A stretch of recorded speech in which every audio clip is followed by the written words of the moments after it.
Next, the receipt tab. This area it allows you to customize the receipts that you distribute.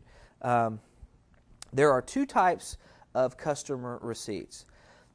There's one called a standard customer receipt. It's product only. So we will use this throughout the rest of the training. However, if you do have a garage or you want to charge parts and labor because maybe the labor for changing oil, or if you have a garage, you've got parts and labor, additional charges like that, then you would select the shop receipt, which shows a section for parts, a section for labor, and it totals them down. If you have chosen the shop receipt, then it will ask you, do you charge tax on your parts?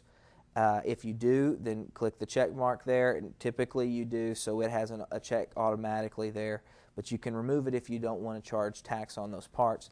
And then also charge tax on labor. If you've just factored your tax into your labor rate, well, then that's fine. And then thirdly, you've got what's your hourly rate for labor. So if you get $25 for labor, then you put $25 in that box. And every time you put 1 hour of labor on someone's order, then it will charge them $25 for labor.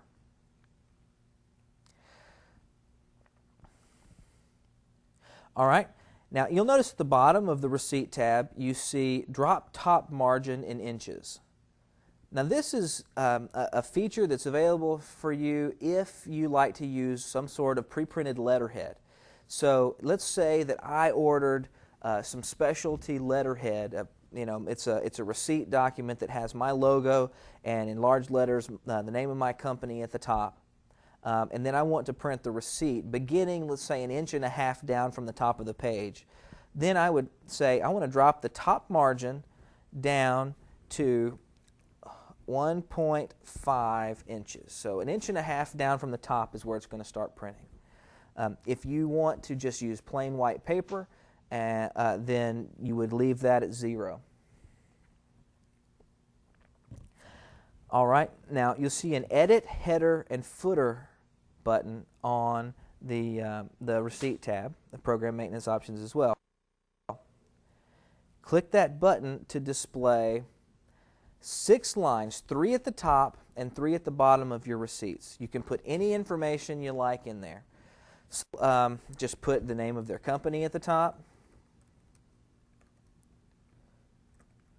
and then perhaps at the bottom, on the very last line, they'll put their address.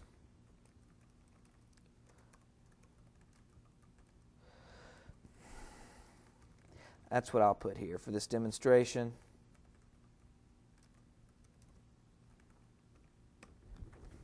All right, and then so when you print your receipt, it's going to have the name of your company on the top line, and it's going to have your address centered at the bottom line. Anytime you decide you don't want to have any of that information showing, all you do is simply erase the information that you've typed in, and it will leave blanks at the top and at the bottom of your receipt. When you're ready to save what you've typed, click OK.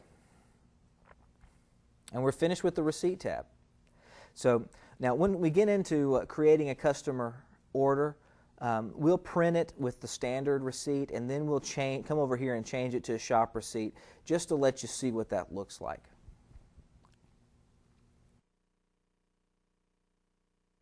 The next tab is Dealer Discount. Now you'll notice that it is simply the AMSWin Dealer Discount Schedule. It's printed in the price list. We provide it for you, but you can adjust it if you wish. It's simply going to calculate a 2% discount on any orders between $500 and $1299.99. Then for $1,300 to $2499.99, it's going to charge a 4% discount. It's exactly the same way as you would expect it from AMSWin or from AMSOIL. We just provided that for you, and it automatically calculates it on your receipt. The next tab, Customer Order ID. This is another tab that you probably won't ever touch, but it's important to know what it does. I have not created any customers in this new database. You guys were with me when I created it. I haven't added any customer orders, any dealer orders, or warehouse orders. So all of them are, all of those numbers are starting at their seed value, or at the very beginning of where we want to start incrementing those numbers.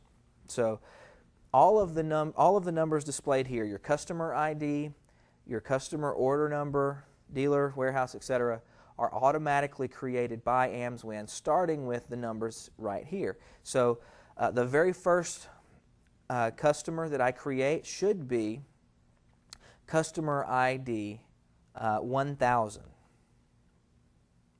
And then the very first customer order I create will be customer order number 10,000. Now I can adjust those to be whatever series of numbers that I want, but it's typically not a good idea to, because if you end up, you've created a couple of orders, let's say, and then you go and change this, and you end up overlapping order numbers, well, then you're gonna have a difficult time getting your data back into a clean state. So I would just suggest you leave it like it is.